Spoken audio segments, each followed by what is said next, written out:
2 kilometre पानी में पैर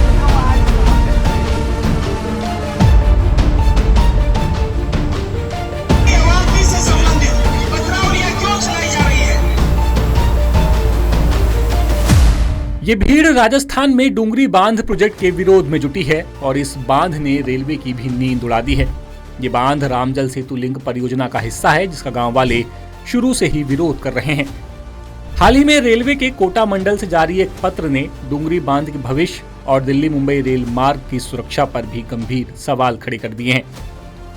पहले आप जानिए कि आखिर ये पूरा विवाद क्या है। Rajasthan water grid corporation limited यानी कि RWGCL की ओर से बनाए जा रहे इस बांध के डूब क्षेत्र में दिल्ली मुंबई रेलवे लाइन का एक बड़ा हिस्सा आ रहा है। रेलवे अधिकारियों का कहना है कि बांध के चलते न सिर्फ मौजूदा प्रक्रिया पानी में डूब जाएंगी, बल्कि भविष्य की विस्तार योजनाओं पर भी पूर्ण विराम लग सकता है। पश्चिम मध्य रेलवे के उप मुख्य इंजीनियर के साइन से जारी लेटर के मुताबिक डुंगरी बांध से दिल्ली मुंबई रेल लाइन का गंगापुर सवाई माधोपुर खंड सीधे तौर पर प्रभावित हो रहा है।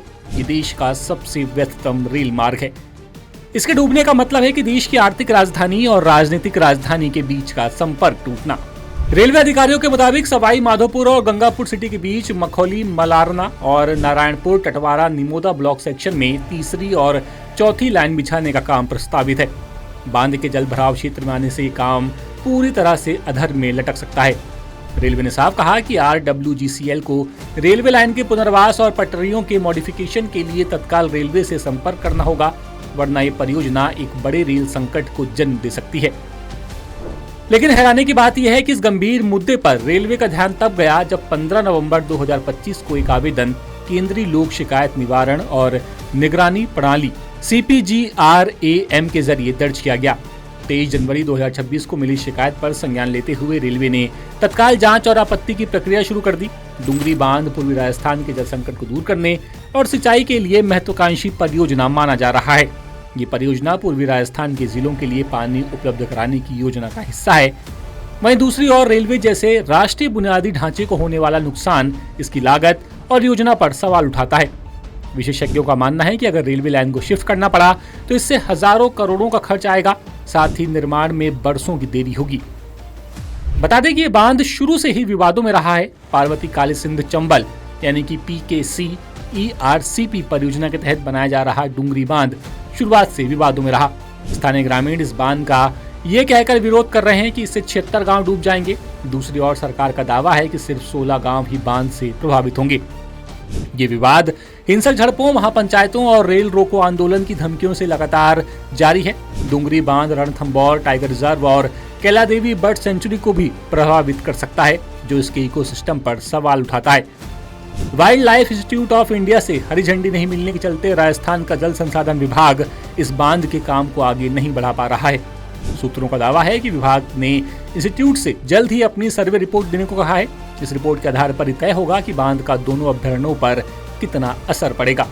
सूत्रों के मुताबिक शुरुआती अनुमान से बांध के दोनों अभ्यारण्यों का लगभग 3700 हेक्टेयर एरिया प्रभावित होने का अनुमान है। अधिकारियों का कहना है कि डुंगरी बांध बनास नदी पर बनना है। ये सवाई माधोपुर जिले में है। ये हिस्सा रणथंभौर और केवला देवी उद्यान की पहाड़ियों के बीच है। बनास नदी का कुछ हिस्सा भी रणथंभौर टाइगर रिजर्व में आ रहा है। बांध का कुल डूब एरिया लगभग 12,000 हेक्टेयर है। बांध की क्षमता 1600 मिलियन क्यूबिक मीटर प्रस्तावित है, जो कि बीसलपुर बांध से 1.5 गुना ज्यादा है। नदी से बांध की ऊंचाई 24.50 मीटर और चौड़ाई 1500 मीटर होगी। बीसलपुर बांध छलकने के बाद पानी डुंगरी बांध में आएगा। अब गेंद राजस्थान वाटर ग्रिड कॉर्पोरेशन के पाले में है। उन्हें यह तय करना होगा कि क्या बांध की ऊंचाई कम की जा सकती है, जिससे रेलवे लाइन और अभ्यारण्य दोनों सुरक्षित रहें। क्या रेलवे लाइन के लिए ऊंचे पुल बनाए जा सकते हैं? क्या इस रास्ते को पूरी तरह से डाइवर्ट करना संभव है? फिलहाल डुंगरी बांध परियोजना विकास और सुरक्षा के बीच एक जटिल चौराहे पर खड़ी है। जयपुर से विशेष संवाददाता मुकेश शर्मा की रिपोर्ट। लेटेस्ट, इन्वेस्टिगेटिव और इन डेप्थ खबरें देखने के लिए ज्वाइन कीजिए द सूत्र का व्हाट्सएप चैनल, सब्सक्राइब कीजिए यूट्यूब चैनल, लाइक कीजिए फेसबुक पेज और पढ़ते रहिए www.daसूत्र.com।